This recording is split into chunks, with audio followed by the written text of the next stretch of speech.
What up, YouTube? This is Steven, and welcome back to another video. In this video, I want to discuss Spanish language immersion schools in the United States. You know, a way that I put it is like studying abroad at home to an extent, right? And where I'm coming from with this is a little strange. So, I'm going to try and break it down and go slow. It'd be a little strange, but hear me out. All right.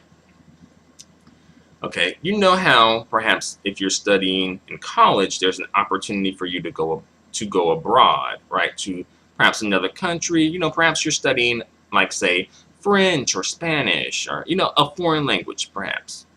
Let's stick with foreign languages, right? So perhaps you're studying a foreign language and you're like, hey, I want to, perfect my, foreign language skills. So I want to, be immersed in the language. So I want to study abroad, right? Oftentimes it's like, oh, let's go to Spain. Let's go to Costa Rica. Let's go to Mexico. Let's go to Argentina, etc., etc., etc., right?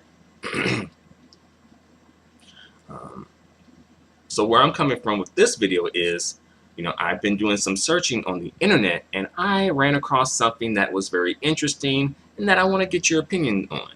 Okay, they have some Spanish language immersion schools in the United States. All right. Many of these immersion schools are located in places that are very heavily like Hispanic / Spanish speaking. For instance, Florida, like say Miami, or Texas, like say El Paso, or border towns as well, especially. So I was thinking like, is this something that I should consider? Perhaps, doing this as like a study abroad thing, kind of like you studying abroad, but you're not studying abroad in a way. I guess it'd be like similar to like Puerto Rico, but perhaps a little different from Puerto Rico, but sort of along the lines of Puerto Rico, or perhaps even better, sort of how people in Canada who study French would go to Quebec, right? Because Quebec is French speaking. So for them, it's like, oh, it's like language immersion at home. It's studying abroad at home, quote unquote. You know what I'm saying? So I just think that this concept is really interesting. I was thinking about perhaps studying and living in like a border town, because I really would like to kind of like increase my level of knowledge when it comes to Spanish, as far as like perfecting my accent and my spoken Spanish and listening skills, as well as being immersed in a culture that's a little different from my own. But of course, when you do this and try to do this abroad, there's like a lot of paperwork involved, a lot of red tape. You got to get your visas, your work visas, then also the transition, moving from that one place to another as well. Like that's a lot. It seems like it would be easier to do it like this way. Of course, if you can do it the other way, I guess the more traditional way, then of course I would suggest that you do it. But perhaps, this would be a good option for people who might not be able to maybe afford it, or maybe not want to go through the paperwork of living, in a Spanish-speaking area, or I guess a Spanish-speaking country. So instead, you would go to a Spanish-speaking area in the United States, right? Hey, why not make good use of what the resources you have at home, right? And of course, you can still go to other countries and visit, right? You can still go to Spain. You can still visit, go to Costa Rica, Puerto Rico, Argentina, etc., right? You can still go to those countries and visit if you want, you know.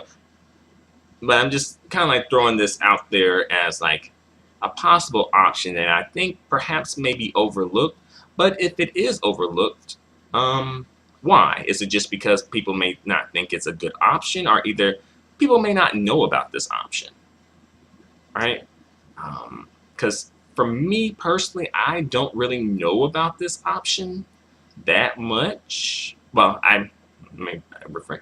I don't really know much about this option. You know, I'm interested in learning about the option as well. Like it's something new to me. I haven't really heard of this. This was never really promoted in any of the schools that I attended.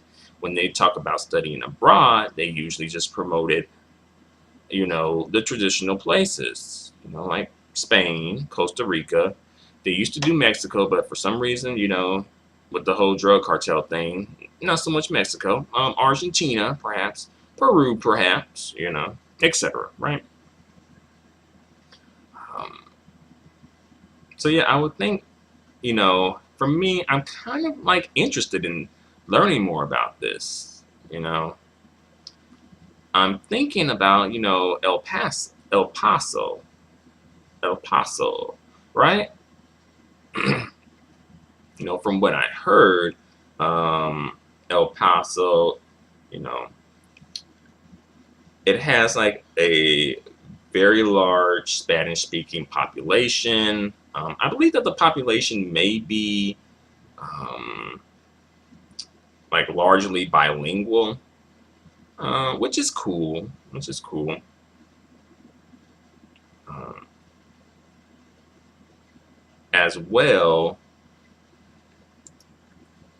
as the University of Texas at El Paso says, um, let's see, because of our strategic position on the U.S. Mexican border in the world's largest binational metropolitan area, it would be a good match for, you know, a good college to choose for studying Spanish as well. Second, they say because we are the largest Mexican American majority university in the country, and third, because of the university's unique multicultural setting is mirrored in El Paso's 78% Hispanic population.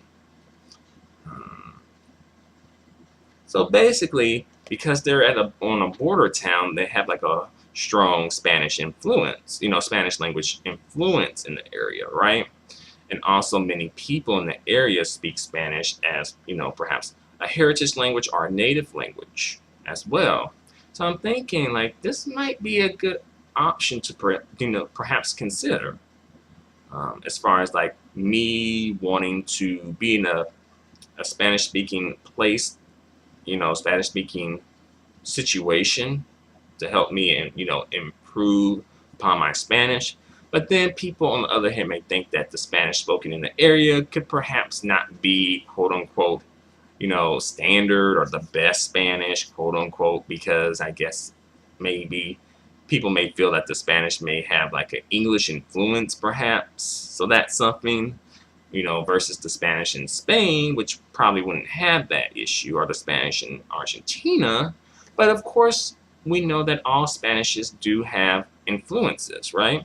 The Spanish in the Caribbean has a strong Taino and African influence, right? The Spanish in Argentina has a strong Italian influence, right? The the Spanish spoken in Spain, you know, depending on where you're at, has a strong Catalan influence, right? The Spanish spoken in Mexico has an indigenous influence, right? So there's influences definitely throughout, right? People kind of frown upon the English influence because I guess they feel like that's not really official. You know, it's not official. It's like it's Spanglish. It's not really official, right? People may it's not an official form of Spanish because people may feel that the United States is not really an official Spanish-speaking country, right? Even though Spanish has been spoken in the United States for centuries, even before English. Spanish has always been a part of the United States. That's something that we probably tend to not want to admit as a country, but it has. Of course, like the fact that the name of the city is El Paso, right? The fact that a lot of the states have Spanish names, right? And the cities have Spanish names too, you know? Um, but I think I've pretty much said all I have to say. Um, so this is just something that I'm thinking about, and I just wanted to throw this out there to get you guys' opinion on it, and perhaps just to see what you think. Let me know in the comments section. Thanks a lot for watching, and as well, I just want to thank people for subscribing. I really appreciate the comments and the feedback from the people who watch my videos. Thanks a lot. Adios and goodbye for now.